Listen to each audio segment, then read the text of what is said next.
Hello and welcome to Fit With Us, episode 40. Is that not the most beautiful thing you've ever heard, Gary? Oh, absolutely, man. I've been so buzzing to finally get the intro music up and running. Thank you very much to Dave and Toby for getting this sorted for us. I know I said thanks to them last week, and yes, his name is Toby. I checked and I double checked, and Dave also confirmed as well. But yeah, thank you very much to them both for getting that sorted. Hopefully, it was a slight eargasm to everybody listening. An eargasm, I like that, mate. Word of the day. Word Yeah. of the day, right there. Kyle.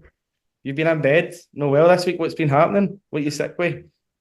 Don't know. I thought it was a hangover to start off with, but I had the wee man's christening at the weekend, and then just had family over. And to be honest, every time I turned round, I had a pint in my hand on Sunday. So I don't know if it was still the fact I was just taking 2 or 3 days at this age to recover. But and Finn's going through a bit of sleep regression, which not great either. But No.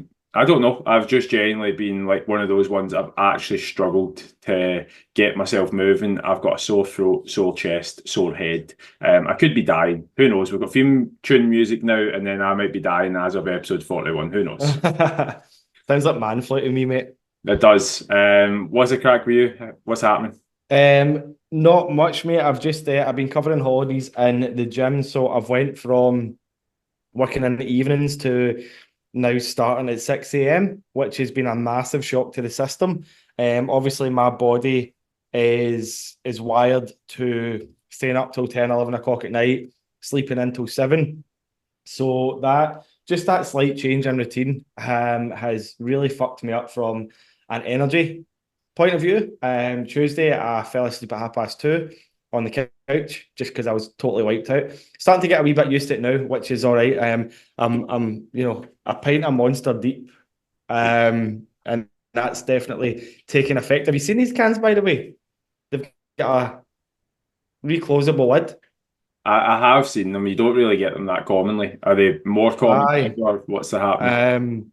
So yeah, caffeine's been getting me through it, mate. But I am loving the fact that 5 a.m. it's not ideal, but come 11 a.m. when I'm finished for the day, fucking perfect. So got to take the good with the bad. So that's all that's really been happening on my end. Actually, I've been doing a wee bit of playing about with my training as well. It'd be interesting to hear your thoughts on what I've been up to. So I've been couple of exercises of my session. I've been training to failure, Right. just to see the kind of stimulus it has in my body, see how I feel after it, see if I enjoy it. And honestly, like I'm getting a massive pump off the back of it, and the DOMs are fucking sore the very next day as well. I've also been doing so basically I've been training last set to failure, not every single set. I'll use a dumbbell bench press for the sake of this example, right? So 2 or 3 sets, 8 to 10 reps, working with a solid intensity, and then on the final set, training to complete failure. And that's basically, for anybody that doesn't know, that's basically doing as many bench presses as you can until your arms fall off, essentially. So been testing that out, been really enjoying it. I've also been trying out lengthened partials as well, just to push through that failure stage. So lat pull down, use that for the sake of this example. Once I've taken full range of motion reps to failure, I'm then just doing lengthened partials as well, just to get that extra wee bit of juice out of the muscle. For anybody that doesn't know what a lengthened partial is, it's when the muscle is in its lengthened stage. So for a lat pull down, it's when your hands are above your head and you're just pretty much doing half reps just to try and get every single bit of juice out of that muscle. So yeah, mate, I've been really enjoying it. I know there's not, studies and studies about lengthened partials and stuff, but from what I have seen online, from what I have read online, they can have a really, really good effect for building muscle. I know a lot of bodybuilders and stuff use them as well, but the one guy specifically that I have been listening to, actually two guys, Dr. Mike Israetel and Jeff Nippard. So I went into a pretty deep rabbit hole about lengthened partials, and don't get me wrong, man, both of these guys are jacked. One, Dr. Mike Israetel, he's just to the gills and he's very open about it. Jeff Nippard is natural, but he's also fucking he claims natural. I kind of believe him. He seems like a believable, trustworthy guy, but he is also jacked as shit as well. So, yeah, mate, just been kind of implementing different things in my training just to try and keep it a wee bit exciting because, gotta be honest, man, I've fallen out of love with training, and it's nothing to do with the training side of things. It is just purely to do with the stress, just from moving house, and work is fucking chaotic just now as well. And I just feel like my training has really fell down the priority list. So I'm trying to find ways of getting me back into it and looking forward to training, rather than being like, fuck, do I need to do this again? When all I can think about is the list of stuff that I've still got to get done. I'm not allowing myself to kind of switch off, if that makes sense. But yeah, man, it's been good getting back into it. What's your view on maybe, we'll start with training to failure. I try and do well. To be fair, the only way I ever used to train for about 5 years was training to failure. Simply because I used to read Arnold Schwarzenegger's books, Men's Health and Muscle and Fitness, every week. So it was always about training to failure. But whilst I do think, or at the time, the research was saying that pretty much the reps that are really worth anything are the ones that are closest to failure. The biggest issue, again, knowing what I know now, looking back, is movement quality tends to suffer as you're always training to failure because, like, look at anybody in your gym. If they're training to failure, they're usually cheating something to try and force that movement. Particularly me, who's number driven, I would be very much, if it's a deadlift, not happily, but I'd compromise my back to chase numbers, or if it's a squat, I'd be happy enough that my quads can't quite keep into the same position as what they did 20 kilos later, or even 8 reps before. So, yeah, like at the time, I didn't know that. I was just looking at numbers and chasing them, and to a large extent, it worked because I gained muscle mass from it. But the only things I'd say on that is, whilst I think it can have, like, the research is a little bit different these days from what I'm aware of. It's like you really want to be training within, I think, 5 reps of failure, and then obviously closer to failure you get, the more muscle mass you can accrue. It's pretty clear that anything that's not within 5 reps of failure, don't want to say is wasted, but as you become more trained, it becomes less relevant. I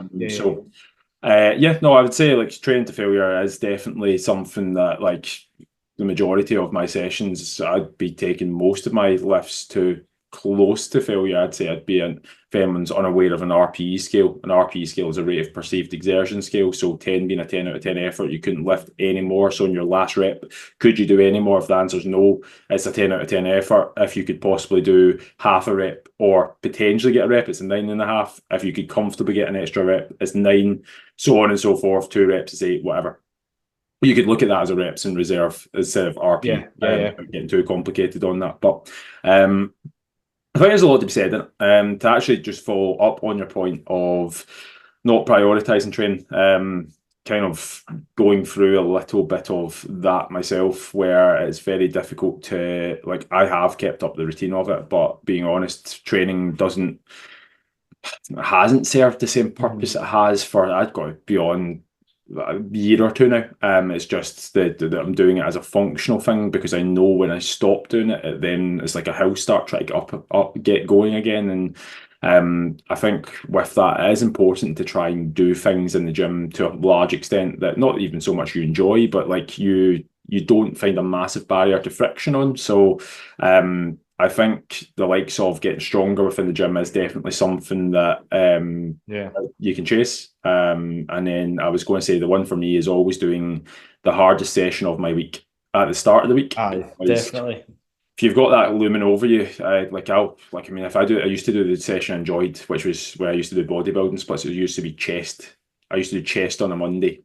Both you did International Chest Day. I know, mate. You look around the gym, and it's actually probably the worst day to do chest, because everybody is doing chest. It's a great day to do legs because nobody does legs. It's a terrible split to do, full stop. But what was I going to say? I would always do the session. For me, it's usually something with an elevated split squat or a deadlift in it, or a squat. I'll do that on a Monday. So I'm like, at least when that's out of the way, I have the things I look forward to, which again, still predominantly is bench pressing or some form of like Romanian deadlift, something like that towards the end of the week. So I've got that to look forward to, if that makes sense. Aye, 100%. Just to be clear for people as well, like when just going back onto the training to failure thing, you definitely have to hold your form throughout every single rep. If you're compromising form just to lift a weight up in an extremely messy way, then it's no fucking worth it.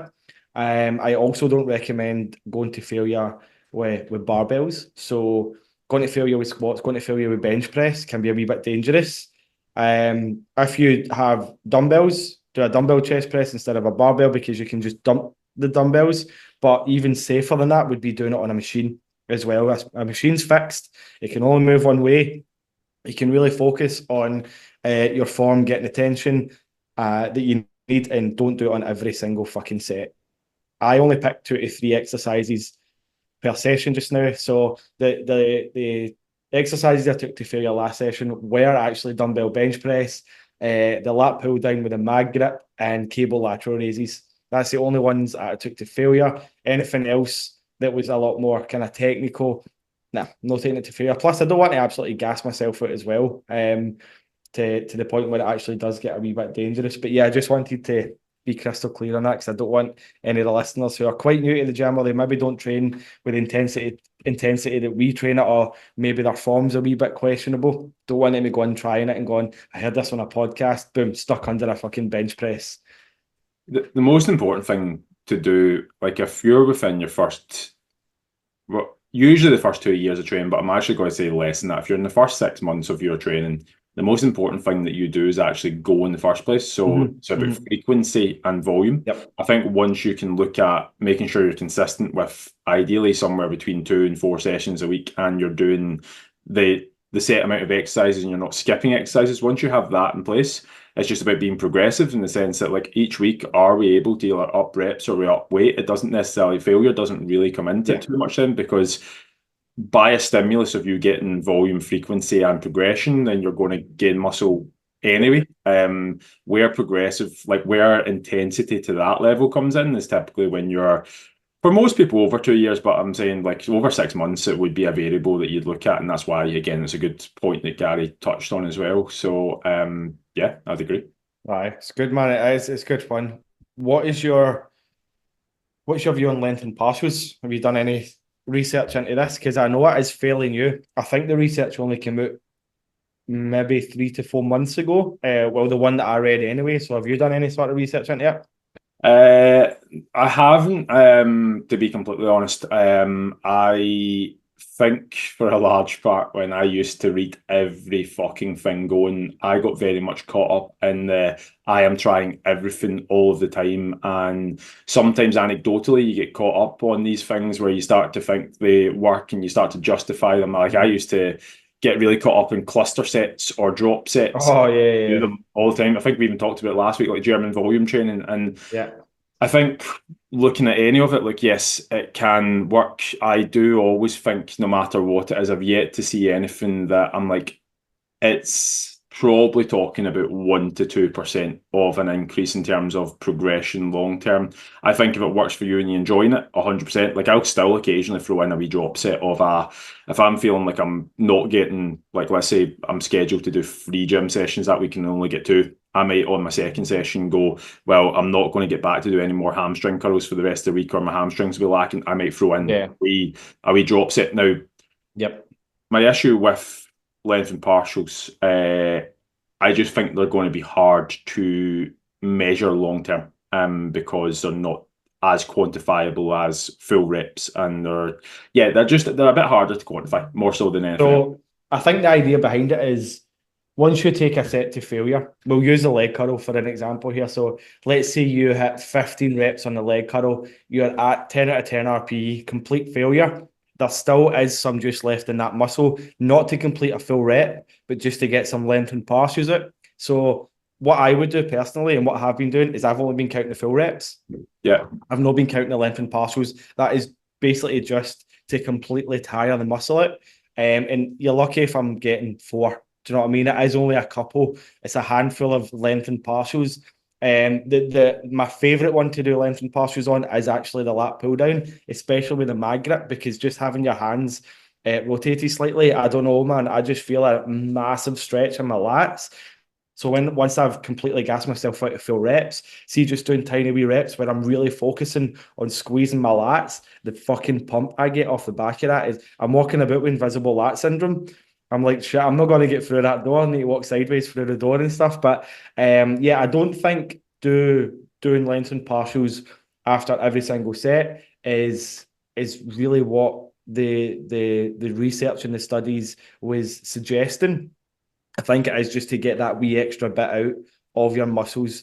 I think it's more so for people that are experienced in the gym as well. See, when people feel like they've hit a plateau and they just kind of, their weights have maybe stalled for weeks, maybe even months, and they're just looking to get that wee bit extra. I think it's more kind of structured towards them. But I have used it. I have been using it with one of my clients, and her strength is absolutely skyrocketing just now. And she's, former football player, so she's very athletic. She's strong as fuck in the gym. And we've just been using it on a number of different exercises just to see how our body reacts to it. And mate, it's been absolutely tremendous. Again, though, beginner in the gym, don't recommend it. Don't go straight in for training to failure and lengthened partials. I do believe this is for people that are a wee bit more experienced and have maybe got at least a year of lifting under the belt. Yeah, I would agree on that. I think, like anything, they can work 100%, work. And I think from an enjoyment point of view, 100%. I think it's quite nice to be able to do that, and there is quite a nice sensory effect of going beyond failure in the sense that you are squeezing a little bit more out in the way that your muscles feel and the extra blood flow, and surely that all means something. But from a completely me and having I was going to say I don't have undiagnosed OCD, that's a lot of shite, but I just like things being super structured. It would get to me a little bit if I didn't do them consistently. It would start to get in my head if I'm programming even myself. I'd be like, right, okay, if I'm not counting length and partials, I would eat away at me going, how many did I get last week? Then I want to beat that. Did I get more? Did I get less? And even if I got more and it wasn't quantified, and then if I was coaching people and they weren't actually being looked at like to the degree I want them to, like if they came to me and went, oh, I feel weaker this week or I feel stronger this week, I'm like, but what exactly led to that? And it's like, well, I kind of feel like I've done that. And it's not for me quantifiable, but that's just me. And like, aye. There's pros and cons to it, 100%. 100%. I completely agree with you. And I can see, I know you're really all about the numbers and all about the data, and I can completely understand why that would niggle away at you.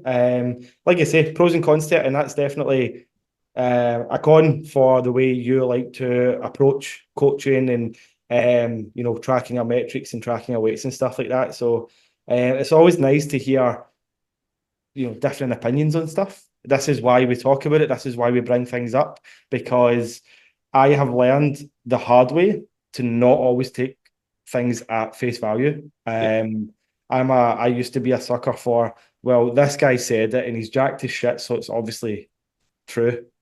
But being able to have a conversation about things and being so open-minded about it, I believe you learn so much fucking more, and just hearing it from different points of view as well, it's refreshing. You mean everything V-Shred says isn't true? Oh, no. Everything he said, don't get me started on Vince for V-Shred. How can the guy from V-Shred and Eddie Abu both be right but also wrong at the same time? Oh, mate, I know. How can that happen? I don't even think V-Shred's ever been right in his life. I'm not going to lie. But Eddie Abu, right, the idea behind the message he's trying to send, I'm all for it. He's trying to get people healthier. He's trying to get people, going from obese to healthy. Just the way he's going about it, demonizing foods and shouting and bawling in supermarkets, I just can't get behind it. I think he's an absolute tool. But he's been just up to the gills for 40 plus years of his life, and now he's trying to tell people, follow me and do what I do. Fuck off, you fucking clown. Yeah, he's talking about the chemicals on broccoli, but or chicken, but he's not worried about the chemicals he's been putting in his body for years. Unbelievable. For MD listening, just look how easy that was to say a name, Eddie Abu and Gary. He just what you've seen the moment, you've seen the vein going in the head and just I think the vein nearly came out as well. Here's a question for you as well. In fact, no, before I move on to this next question, let's touch on, just because we were talking about training there, Let's touch on people with injuries, right? Because again, I'd done a wee bit of research into this during the week because one of the members in the gym, she fractured her wrist, and she was actually going to cancel her gym membership for 6 weeks because she felt like, that's me, I can't lift any weights. What's the point? So after doing a wee bit of research into it, I actually, again, I don't know how much of this is true because I didn't go down the rabbit hole. I just read a couple of different papers and watched a couple of different videos, and what the research suggests is you can still, let's say you have fractured your wrist, right? You can still come in and do single-sided lifts, so a single arm bench press, a single arm shoulder press, and it still carries over into the other side of your body. So apparently it has like a 20 to 25% carryover. So you're not going to have one big Popeye arm and one wee skinny arm that's faded away to nothing because you haven't lifted a weight in 6 weeks. Have you done any sort of research into that and stuff as well? Is there anything that you know a wee bit more than me about? I wouldn't say know a wee bit more about, mate, but I have done research in that. Yeah, it's actually something that I implement. I've had to use a couple of times over the last couple of years because I've had clients who have done the ligaments in their ankles in. We've seen that happen. I actually think it's slightly more than 20 to 25%. I think it's actually closer to the 50 mark in terms Is of. that right? That's fucking wild numbers, man. Now, don't quote me on it, but I'm pretty sure when I done a bit of reading on it, it was round about that. But I can say 100% that it does work because Yeah. I've had people who've been out the game with one leg or one arm for quite, not that they've lost an arm or a leg, but just the process. That is a different story for a different day, but I have to with that. Not that we found their arm again, but it's gone. But anyway, I was going to say that's a challenge on my kids. Anyway, moving on. But thought process reeling back in. Yeah, no, like I think when it comes to it, it's a bit of a head fuck. Straight away, I think there's different types of mentality people have. And if you can't do things 100%, a lot of the time people do it like all of a sudden things need to be a car crash and they don't do anything. And actually, when you actually approach that conversation, say, look, by the way, instead of you coming back in 6 weeks or 8 weeks and you having lost muscle and strength from one side and one arm or leg looks tiny and the other arm or leg looks, again, massive. What actually can happen is, as you touched on all the exercises you touched on, doing things like unilaterally, like one arm, one leg at a time, it does have not just an effect on the leg that you're moving, but like the other leg as well, which is, it is a weird concept. I don't know the exact mechanism that it works through, but I think it's because your body's always searching for equilibrium and it still does have an equal, I don't want to say equal and opposite, but it does have like a carryover effect.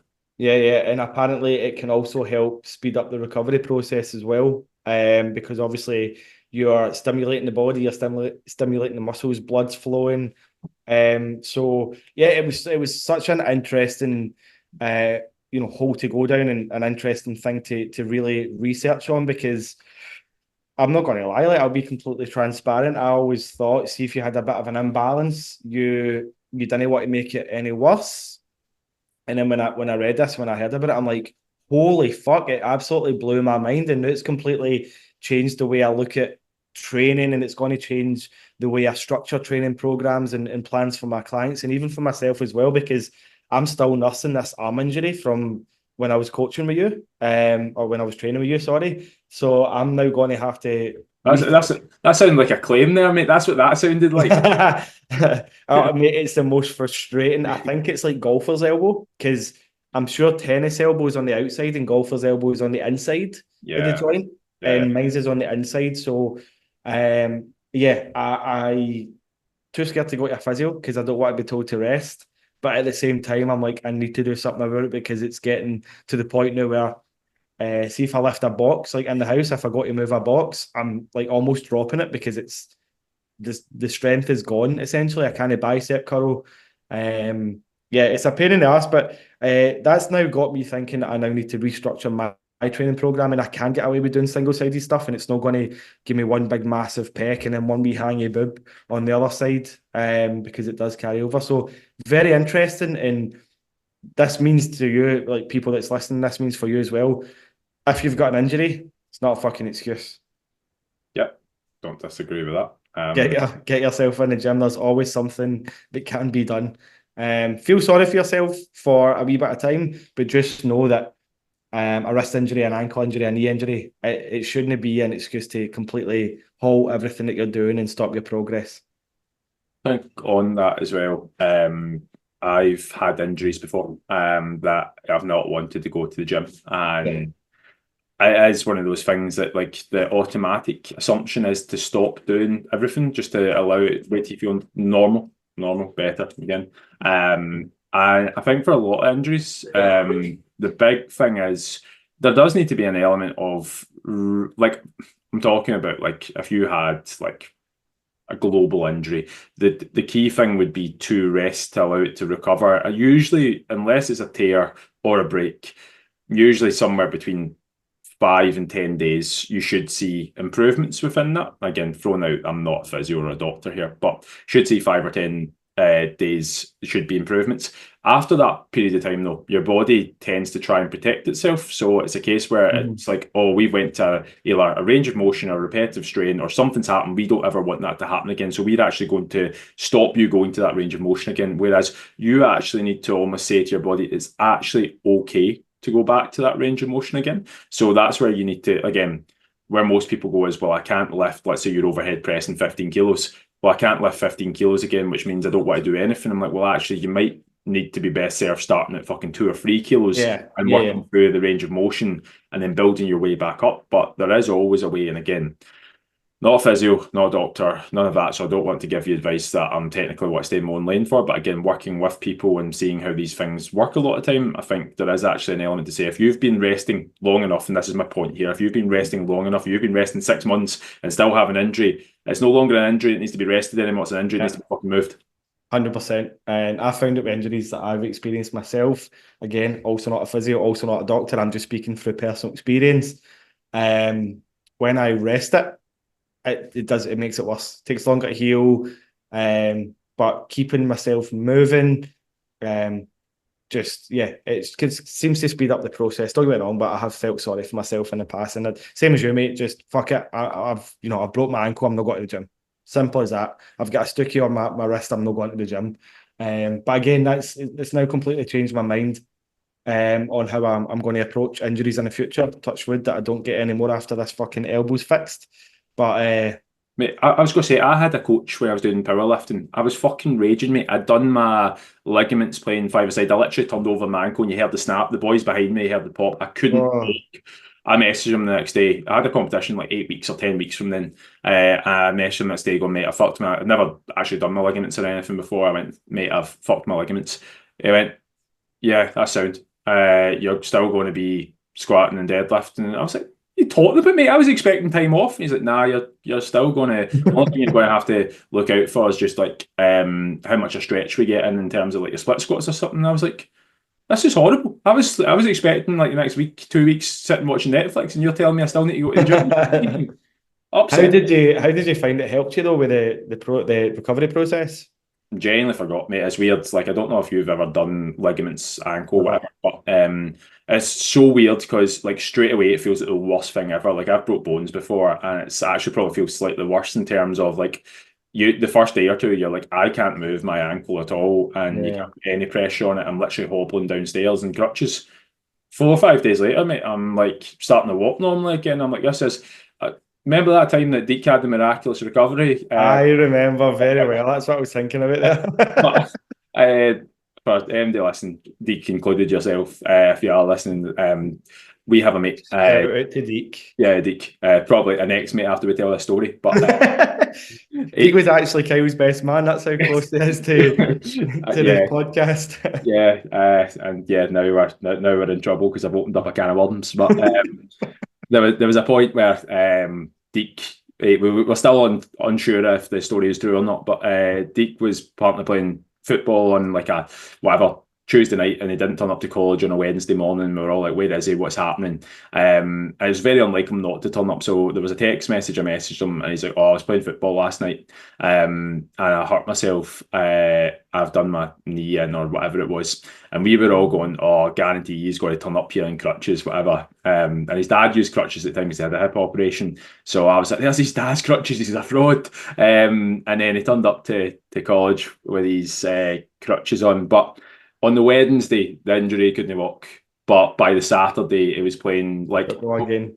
college or junior level football. I can't remember what it was, but he was playing and scoring goals again. And we're like, that must be the most miraculous recovery of all time. Now, Generally, ligaments just I'm recovered not. overnight. It's one of two things. Either he sold us a story, or he does have really great powers of recovery. But in saying Aye. that, ligaments do actually heal, depending on what grade of tear that you have. They do actually heal really quickly. I was surprised actually being in that position how quickly. Now, albeit I probably couldn't have played football on the Saturday after doing them, but they certainly do feel a lot better. I think just actually Yeah. the movement pattern of blood flow. I mean, the swelling on it was massive. Like I couldn't get a shoe on. Yet then within 4 days, it went back to a normal size 10 foot as opposed to a size 14. So Big shoe, big shoe. big shoe, mate. No, the only thing that I ever done to my foot ankle was my fifth metatarsal. Fractured my fifth metatarsal in college. That's when I ended up having that big moon shoe on. Yeah, that was a vibe. That was a rough time, man. That was horrible. Like my, I'd done that playing football as well, and I felt it straight away, and I thought I've twisted my ankle here, and my foot was kind of like it wasn't hanging, but I couldn't straighten it out. See, because down the right hand side of it was my right foot, so down the right side of my kind of leg, my calf, I couldn't like use those muscles to like flatten my foot, so it was stuck at an angle, and I still have issues with that today. That's led to like knee issues. When I walk, my foot flicks out, and when I try to correct it, when I'm aware of it and I try to correct it, it hurts my knee. So my fifth metatarsal, the tiny wee fucking bone just above your toe on your foot, it's caused a whole world of problems for me, and I still feel pain in it as well. So depending on which shoes I wear, if I wear Converse or something that kind of squashes my toes, in the evening when I'm sitting on the couch and if I squeeze my toes, I get a wee pain right where the fracture was, and that was 14 years ago. That's mad. I know. I think I like as a genuine like observation or the question I have, I don't think you'll be able to answer it. Is more so I do wonder sometimes if the pain or stiffness that you're feeling is actually like a viable pain or it's just your body's long-term response to having to protect itself. Because Yeah. I sometimes genuinely feel on my left ankle when I try to move it like this way, which you shouldn't really move it that way because again, it's not a ball and socket fucking joint in your ankle. But with that, like when I try and move it the direction in which I land in my ankle, I don't know if it's like I'm having a slight, but my body's having a slight like reflex to that in the sense it's like, well, we've been in that position before and we fucking broke us, so we want to tighten up at that point, and that's what the sensation I'm feeling. Or I'm like, is that actually the tissue still weak? No, I still play. Yeah.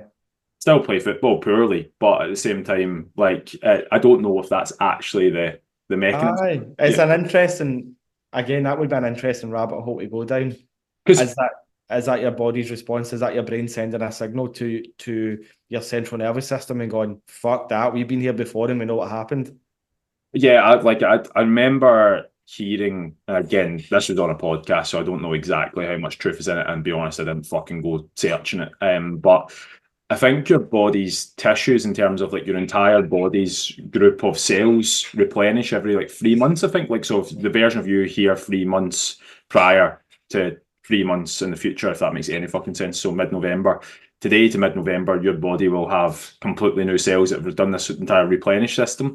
A bit like a fucking pool emptying itself or filtering itself, the water, whatever. I mean, without getting carried away. A bit like one of those crabs that get rid of their shell and then they become a new crab, a different colour, bigger. I've never had crabs, mate. You leave that. I'm stating that for the record. Yeah, I think when you're talking about that, if you have new cells after 3 months, then like why are we still holding on to injuries in the past? Would be the question. Is that a central nervous or a psychological thing that we're just mentally? Aye. And then what maybe could be claimed is we might have new cells, but we don't have a new brain, and the brain remembers being in that position before. It remembers what's happened. So yeah, mate, it's an interesting one. Yeah, well, learned behaviours, isn't it? Like, if I Aye. had to remember how to fucking walk or how to grab things or how to Mhm. reflex every 3 months, would all be a bit fucked. Albeit, I do Aye. see some people go through life. I'm like, were you just born yesterday at the age of 55? Like, don't know how you've managed to Aye. make it this far, but That must have, aye, you must have been dropped in your head fucking hard yeah, when you were, when you were I a kid. I do sometimes, mate. There's people that you see, and I'm like, I feel like sometimes, like, we're going, and I'm like, did you just get dropped onto Earth today? Is this your first day? There's a few things we need to teach you. Like, Aye. walking across the Uh, road, not looking at cars, doesn't mean that they're not going to hit you. that same just got their 3 monthly new cell upgrade. They're having to start again. It's like fucking Terminator when he comes in this big ball of lightning. Just there you are. Exactly. There was something else that I was going to bring up quickly. So if we can rattle through it in about 10 minutes, that would be amazing. I just wanted to ask you about Ozempic and all the weight loss injections that are happening right now. What is your thoughts? What's your views on them? What's your opinion on them? Anyone who I've ever heard taking it has nothing but good things to say about it, but there's an argument that that it's still very new. So have we seen? Yeah, I in my head can't get my head around the fact that it's like a cost free. Like you can get a benefit to something without a cost to it, like other than being yeah. natural. 100%. There needs to be something there, and whether that's whether that's long term research or not, I do think there probably is something there, and I don't know what that is just yet. I think it's very Mhm. early, so I'd always be skeptical at taking something like this early in its trials. Yep. With that said, it seems to be working for a lot of people, and I think there are certainly some people who probably need a little bit more than just like calories in, calories out, moving Mhm. because there've other things going on. And look, Yeah. as much as it's not the sexiest thing to ever sell, and I don't want this to be misconstrued from the people listening to this, genetics do play a bigger factor in things than people think they do. So I'd say 40% of your progress is down to genetics. The other 60 is down to your attitude. But I Yep. think if your 40% is really a low point, then look, and you're having other factors in your life that prevent you doing that 60%, then look, it could be a thing that the cost of whatever it is, albeit we don't understand what that is yet, for you to lose weight quickly might be the Yep. healthiest thing for you, if that makes sense. Aye. Essentially what it does, um, what I what I believe it does, it just suppresses your hunger. Is that right? From again, I'll be the first to hold my hands up and say I've not done too much research on it. I have Yeah. a little bit from what I gather. It stops cravings, hunger, and kind of stabilizes Yeah. sugar. Yeah, Aye. That's what was mean. I was just kind of classing it as a whole, but yeah, it just stops the cravings, it stops the hunger pangs. Um, and yeah, like I'm the same as you. Like everything that I've heard about it, it's been nothing but good things, but it's still very early on in the research stages, and there's going to be a cost to it. We've just yet to find out what the fuck it is, and we're not going to find out what it is until something happens. Although having said that though, like I do believe it is a good thing for people that are maybe morbidly obese and they have very disordered eating and they've tried everything to get to a healthy weight. So that this doesn't mean to say you run it tomorrow and order it or whatever you do. If you buy it, if you go to NHS, I don't know, but yeah, I'm not saying right, this is what you want to be going and doing. I'm just saying I think it is an amazing option if you've tried all other avenues. But definitely hold off until we get the full research. yeah. Like for me, there is an element of if you give somebody something like this and all of a sudden it does yield these great results straight away, you've given them something that's very much been the mechanism behind that. There's not been any other change in their life outside of that. There's one or two ways of looking at this. It's either you need to implement some of those health and lifestyle changes long term yourself, because otherwise it's all for fucking nothing in the Yeah, first place. exactly. You continue to have it. If you don't ever fix your relationship with something, you're always going to have a damaged relationship. Like another analogy would be if, like, for the majority of people, like I actually genuinely think about this sometimes. I'm like, if I'd won the lottery at certain parts of my life, it'd have very much been the wrong time to win the lottery, because I guarantee you I'd have been fucking skint by now, because I wouldn't have known what to do with the money. My relationship with money would have been really poor, and I'd have spent it on things that at the time I thought I wanted, but actually would have no value to me. So I'd have learned fucking nothing. And ultimately, my circumstances would have brought me back to being fucking broke anyway. I genuinely would have been one of those people. I know for a fact, looking back, didn't think at the time, but would have looked back and went, I'd be fucking skint now, because I wouldn't have had the right tools to be able to do it. And for me, sometimes when I look at drugs like this, I'm like, yeah, I think sometimes if you are not somebody who can adapt things to that, then now there are people who win the lottery and they weren't great with money but have learned how to deal with that, and kudos to them. But I think there always needs to be a learning behind what you're doing, really, to manage long term. Aye, and whether you take it or not, like you said, you still do need to change your behaviours. You still need to change your habits. You still need to change your relationships with not only yourself but with food. Because, as we always say on the Fit With Us podcast, for things to change, things need to change. Yeah, mate, I just wanted to dive into it quickly because I've seen a lot of, it seems to be getting more popular, and I've got a client in the gym just now who, since she started with me, over a stone down, never stepped foot in a gym in her life before she started. Now she's deadlifting 80 kg like it's fucking 2 bags of shopping. She could barely squat her body weight when she came in. Now she's got a safety bar squat on her back and she's squatting under load. So she's progressing at an absolutely alarmingly rapid rate, like absolutely amazing. Like I say, over a stone down, but her friends and colleagues are all into this, getting the injections, and they've been losing weight rapidly. So she's getting sucked into that. I think that's what I want. I want to be lighter. I want to be lighter. I want to be lighter, but forgetting about all the progress that she's also making in the gym. So I asked her, I'm like, how many of your friends or colleagues could lift 80 kilos? 0. Do you know what I mean? I'm like, you're strong as fuck. You're hitting your 10K steps a day. You're less out of breath when you do normal daily things. You actually want to go out and get for your steps. You show up to the gym 3 times a week. I'm like, what have they done that's changed in their life?